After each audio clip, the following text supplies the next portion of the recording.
आज हम बात करने वाले हैं शाह बानो केस की। जानते हैं, ये एक ऐसा मामला है जिसे अक्सर एक कानूनी शतरंज के बिसात कहा जाता है। शुरुआत करते हैं इस एक लाइन से। शाह बानो केस ने भारत में महिलाओं के अधिकारों की दिशा बदल दी, और ये लाइन इस केस के असर को एकदम सटीक तरीके से बयां करती है। ये सिर्फ एक कोर्ट केस नहीं था, बल्कि एक ऐसा सामाजिक और राजनीतिक भूचाल था जिसने सच में पूरे देश को हिला दिया था। तो सोचने वाली बात यही है कि आखिर कैसे एक अकेली महिला का अपने गुजारे भत्ते के लिए किया गया संघर्ष पूरे देश के कानूनों के सामने एक चुनौती बनकर खड़ा हो गया।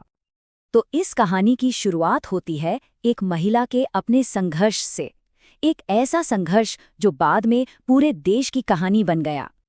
तो ये कहानी है शाह बानो की। साल था 1978 और वो 62 साल की थी। इंदौर में रहती थी जब उनके पति ने उन्हें तलाक दे दिया। अब सोचिए, उस उम्र में वो अचानक बिना किसी भी फाइनेंशियल सपोर्ट के रह गईं, और बस यहीं से उन्होंने न्याय पाने के लिए अपनी लंबी लड़ाई की शुरुआत की। देखिए, उनका ये सफ़र बिल्कुल आसान नहीं था।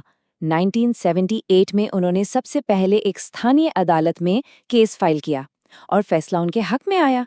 फिर मामला हाईकोर्ट तक पहुंचा, और वहां भी न सिर्फ उनकी जीत हुई, बल्कि गुजारे भत्ते की जो रकम थी उसे भी बढ़ा दिया गया। और फिर ये मामला पहुंचता है देश की सबसे बड़ी अदालत में, सुप्रीम कोर्ट। और वहां से एक ऐसा फैसला आता है जो इतिहास रच देता है। साल था 1985 और सुप्रीम कोर्ट ने शाह बानो के पक्ष में फैसला सुनाया। ये जीत सिर्फ शाह बानो की नहीं थी, ये तो देश की अनगिनत बेसहारा महिलाओं के हक की एक बहुत बड़ी जीत थी। अच्छा, तो अब समझते हैं कि इस केस का असली टकराव था क्या। देखिए, एक तरफ था पर्सनल लॉ जो कहता था कि गुजारा भत्ता सिर्फ इद्दत पीरियड के लिए मिलेगा, मतलब तलाक के बाद के कुछ महीने। और दूसरी तरफ था देश का सेक्युलर कानून, क्रिमिनल प्रोसीजर कोड की धारा 125। ये कानून सबके लिए था और ये कहता था कि अगर महिला अपना भरण पोषण नहीं कर सकती तो उसे इद्दत के बाद भी गुजारा भत्ता मिलना चाहिए।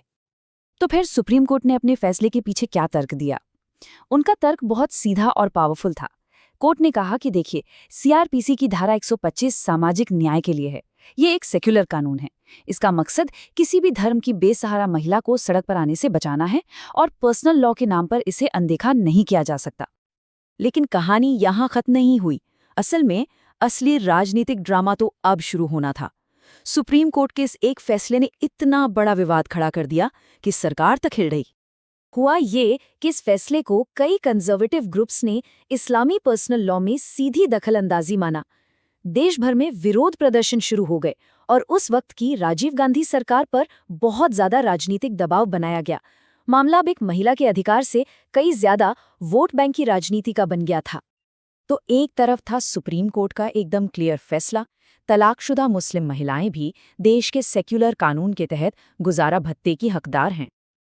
और दूसरी तरफ था राजनीतिक दबाव। इसी दबाव के चलते सरकार ने सुप्रीम कोर्ट के फैसले को पलटने के लिए 1986 में एक नया कानून पास कर दिया, the Muslim women protection of rights on divorce act. ये एक तरह से न्याय के ऊपर राजनीति की जीत थी। तो इस नए कानून ने आखिर बदला क्या?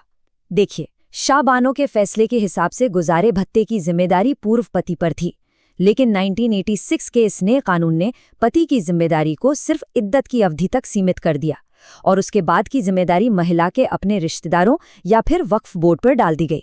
मतलब इसने शाह बानो वाले फैसले को लगभग पूरी तरह से पलट दिया था। तो लगा कि बस खेल खत्म और राजनीति जीत गई। लेकिन इस कानूनी शतरंज की बिसात पर सुप्रीम कोर्ट की एक आखिरी और शायद सबसे इंजीनियस चाल अभी बाकी थी। अब कहानी में 15 साल आगे चलते हैं। साल 2001 में सरकार के इसी 1986 वाले कानून को डैनियल लतीफ़ी बनाम यूनियन ऑफ इंडिया केस में सुप्रीम कोर्ट में चुनौती दी गई। एक बार फिर मामला सुप्रीम कोर्ट के सामने था। अब देखिए, अदालत के सामने एक बड़ी मुश्किल पहेली थी। वो संसद के बनाए कानून को सीधे तौर पर तो खारिज नहीं कर सकते थे।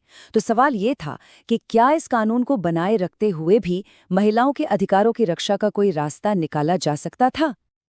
और यहीं पर अदालत ने एक बहुत ही शानदार और इंजीनियस रास्ता निकाला। उन्होंने कानून को रद्द नहीं किया, बल्कि उसकी एक नई तरह से व्याख्या की। कोर्ट ने कानून में लिखे शब्दों a reasonable and fair provision पर फोकस किया। उन्होंने कहा कि हाँ, ये पेमेंट इद्दत पीरियड के दौरान ही करनी होगी, लेकिन ये रकम इतनी होनी चाहिए कि उससे महिला के पूरे भविष्य का गुजारा हो सके। एसेंशियली ये एक लमसम फ्यूचर मेंटेनेंस बन गया। तो इसका मतलब क्या हुआ? मतलब ये कि अदालत ने नए कानून को बदले बिना ही शाहबानो फैसले की जो मूल भावना थी उसे फिर से बहाल कर दिया। ये कानूनी व्याख्या का एक बेहतरीन नमूना था। तो चलिए आखिर में देखते हैं कि इस पूरे कानूनी लड़ाई की विरासत क्या है, इसका हमारे समाज और कानून पर क्या स्थायी असर पड़ा। तो इस पूरे किस्से से हमें कुछ बड़ी बातें समझ आती हैं। पहली, इससे ये साबित हुआ कि न्यायिक व्याख्या में कितनी ताकत होती है, वो अधिकारों की रक्षा कर सकती है। दूसरी बात, इसने पर्सनल लॉज और सेक्युलर कानूनों के बीच के तनाव को सबके सामने ला दिया। इसने तलाकशुदा मुस्लिम महिलाओं के लिए मेंटेनेंस के अधिकार को मजबूत किया और हाँ, इसी केस ने यूनिफॉर्म सिविल कोड पर एक राष्ट्रव्यापी बहस को जन्म दिया, जो आज भी जारी है। और ये पूरा मामला हमें एक बहुत ही बुनियादी और बड़े सवाल पर लाके छोड़ देता है कि पर्सनल लॉ और संवैधानिक समानता के बीच सही संतुलन आखिर है क्या। इस पर सोचना जरूरी है।